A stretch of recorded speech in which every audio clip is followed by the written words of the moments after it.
ESO today is almost unrecognizable compared to ESO at launch, and I do mean that in the best possible way. Over the years, the game has grown, improved, reinvented itself, and evolved alongside the community. So today we're going to take a look back at how far ESO has come and why its evolution is one of the biggest reasons players still love it. Welcome back to the Tamriel Report, your in-game ESO podcast, where we slow things down and talk about the bigger conversations happening across the community. And today's topic is a celebration of ESO. It's been around for a long time now, and the journey from launch until today is really incredible. So let's talk about how things in this game have evolved, how the community helped shape it, and why ESO in 2026 is really becoming the strongest that it has ever been, with all of these great changes and all of the things the devs are doing going forward. Before I get into a little bit of everything here, I know I have not been uploading as much the last few days. I did have some weather issues around over the weekend. Knocked the power out for a little bit. That was back up pretty quickly. Unfortunately, the internet was not in the same situation. It stayed off until early Tuesday morning. So I've not really been able to do anything, of course, besides maybe get some commentaries and things worked on. But it's been a bit of a kind of dragged the last few days of getting everything uploaded here to the channel. So I'm trying to get back on track now that everything is back running properly. When ESO first launched, it was a very different experience. The world was, of course, still amazing looking. The lore was great. And the potential for the game was very obvious to a lot of people. But the systems kind of were still finding their identity. We had veteran ranks, which some people loved, some people didn't. The strict zone progression, which I don't think anyone liked, and early dungeon design that was a little bit more punishing than it is today. And the combat system was still trying to figure out exactly, in my opinion, what it wanted to be. But even back then, the foundation was strong. The world felt alive. The quests, like always, are fully voiced, which is amazing. And the community, I think, saw something worth sticking with. And there was a lot of people then that kind of came and went from the game when it first launched, especially after they found out that you had to be in a certain, of course, faction to play with your friends. If you were in different factions, you could not play together. That was a big talking point in the community then, and luckily they fixed that pretty quickly. And the loyalty from the community in general is kind of a big part of why ESO is what it is today. When One Tamriel launched, I think that was the moment that ESO truly became ESO. And I remember when One Tamriel launched, that was a massive change in the game. That was the first time the game really evolved in a different direction. And it has evolved several times since then into different directions. And each time that the game evolves, it gets even better. And a lot of games can't do that. We've seen games in the past try to reinvent themselves, and it does not always work out. And it ends up really hurting the game, and the player base completely falls off. That was not the case for ESO. Level scaling opened up the entire world. You could explore anywhere, quest anywhere, and play with anyone, no matter your level or faction. It transformed ESO from a traditional MMO into a true Elder Scrolls experience. This update brought in a massive wave of new and returning veterans that started the game to begin with when it first launched. It was a turning point and honestly one of the best decisions the game has ever made. That is one thing that I see people talk about to this day, is how One Tamriel really transformed the game into the game it is now. From there, ESO really just kind of kept improving. And there's been tons of improvements, and I'm going to talk about just a few of them here. Some things that really stuck out, of course, the Champion Point 2.0 system, which made it a cleaner, clearer, more flexible system that made progression feel a little bit more meaningful again. Now, there's still a few things I would like them to do within the Champion Point system. I still am a firm believer that the green tree should be all passives, but maybe one day we'll get to that point. They have made some great improvements to the Champion Point system over the years, though. Companions. Now, once One Tamriel launched, I think that really brought the idea of playing the game solo kind of to a lot of people. Then you had the addition of companions, which was just another layer for solo players. This is a huge win for solo players and accessibility. Then comes antiquities and mythics. Mythics are a very interesting thing. The whole entire antiquity system is almost like being Indiana Jones, of course, inside of ESO. You're going out, finding stuff, getting to dig it up. It was a very fun, unique addition. Now, I know sometimes mythics are a bit of a pain to farm, especially if you have my luck to where you can go in and you seem to get leads fairly quickly, and then one or two of them seem to take forever. But of course, you may not have the luck I have. Sadly, that seems to always be the case for everything I farm. Housing was one of the most beloved features I think that was ever added to ESO. There's a lot of other MMOs out there that have this option. Even World of Warcraft has recently added housing.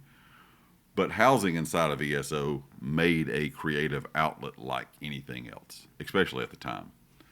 And to this day, you still have people that is all they do in game. They don't really participate in a lot of PvE, PvP, things like that. They strictly do housing. And I think I talked about this in the last podcast or a recent video last week. The one reason that I never really cared about ranking up quickly was because I started doing a lot of other things in the game.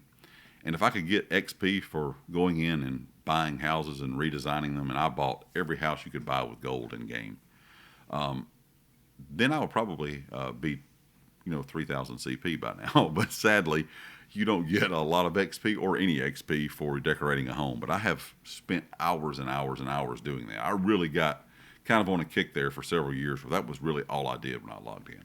I would log in, find furnishing recipes, go out and purchase furnishing recipes or farm them, whatever the case could be there, and go in and just design these houses in multiple different ways. And that is a lot of fun, and I do understand why people to this day still just really enjoy doing it. And they make some insane creations on top of that. Quality of life improvement wise, we've had the armory added in, curated drops, account wide achievements, endeavors, which of course is changing a bit now that we're in 2026, but the endeavor system just in general was a nice addition. Better tutorials, and all of this stuff made ESO feel a lot smoother and more modern. And you think about the changes we've seen just this year alone in 2026. Now you have the option to increase your bag space straight from your inventory. You have the option to respec your skills and everything for free straight from your inventory. You can go to train your mount, and now you get 3 points instead of 1. There's just been a lot of stuff over the years, and especially a lot of stuff this year alone, that has made the quality of life inside of the game a lot better.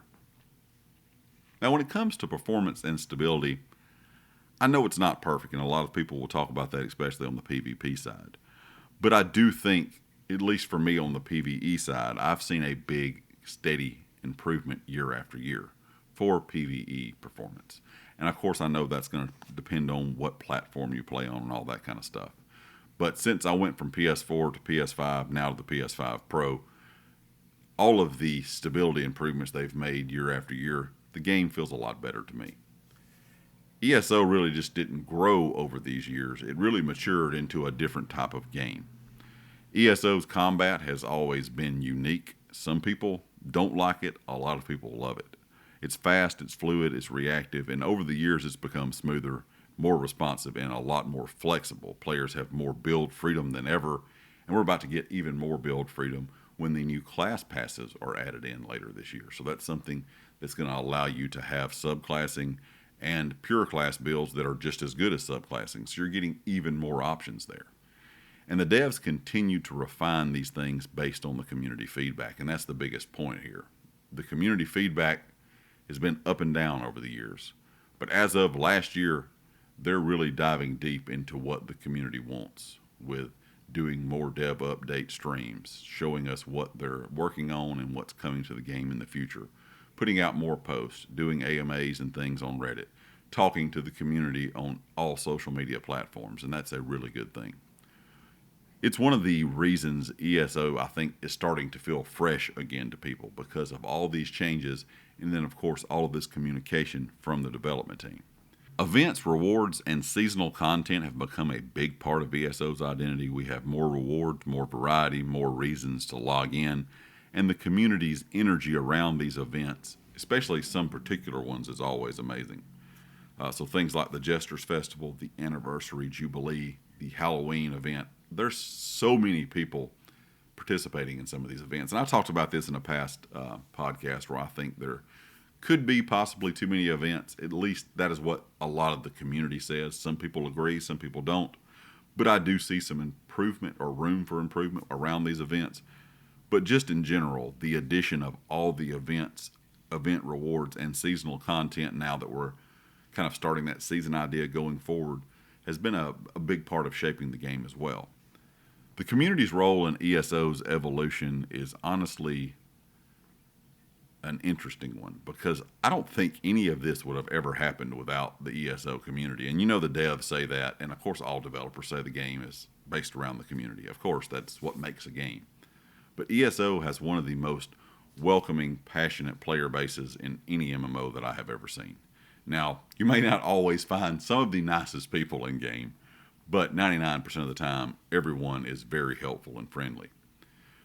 From feedback to guides to builds to guilds to creators, and there's tons of great ESO content creators out there, tons that do great stuff for the community just in general, you know, giving updates, showing builds, giving ideas, tips, whatever the case may be. There's a lot of really great creators out there nowadays, so I would always recommend checking out a lot of these different ESO creators if you have not ever, ever watched any of them. There's just some really, really good ones. And the community just overall has shaped the game in every step of the way. ESO thrives because the community really does seem to care, even though you hear people say, oh, the game's dying, whatever. You can tell that's not the case when you hop in and try to play inside of at least the NA server on my end on console. There's always tons of people everywhere you go. For today's rotating segment, I wanted to highlight something recent about Update 49. This update brought some of the best quality of life improvements, and I feel like this kind of fits into the whole overall theme of what we've been talking about. The quality of life changes they are making over the past couple of updates are some of the best we've seen in years, and the community really seems to love all this because that is every post I've been seeing lately. They've been talking about the free respecs, the better mount training flow, the inventory and furnishing limit boost, the treasure map improvements from being able to stack them, the UI clarity updates. I think there could be some more improvements to other things, but we've had the additions of things like the dungeon finder. Now we even have the option to go in for trial finders and a lot of performance adjustments. So these changes have really, over the last several years, modernized how ESO has kind of become, or how ESO has went from what it was to begin with to what it is now in a big way. They make the game smoother for new players, more consistent for veterans, and more enjoyable for everyone just overall. These updates kind of remind you or show you why ESO is still growing, still improving, and the devs are definitely still listening. What ESO does better today, in my opinion, than ever before is in 2026, it is getting to that point where all of these changes, the developer feedback, it's starting to put the game kind of back up there where it was years and years ago in a lot of people's minds when it was kind of at its best. I think right now it's getting back to that point. It's giving you more freedom, more content, more accessibility, more ways to play, and the main thing, more reasons to stay and play. And a stronger, more supportive community than ever. I mean, since Update 49 came out, and since really the start of 2026, I've seen more and more people talking about ESO on the forums, on Reddit, on social media. I've seen a lot more content creators getting involved with a lot of different stuff in the game again, and that's a great thing to see. And that shows you the game is still evolving, even though it is a game that's been out for a very long time. In our next episode, we're going to dive into ESO's most creative and beloved system, housing. From cozy homes to massive builds to some insane things that players have done over the years. We're just going to kind of talk about housing in general and why it's become pretty much its own universe inside of ESO. We're going to explore why it's so special and how it's evolved into one thing the community absolutely loves. Thanks for listening to episode 4 of the Tamriel Report. I'd love to hear your favorite memory of ESO so far. Leave me a comment with your thoughts, and of course, if you like the video, hit the like. If you have not subscribed yet, please do so, and I'll catch you next time. Peace.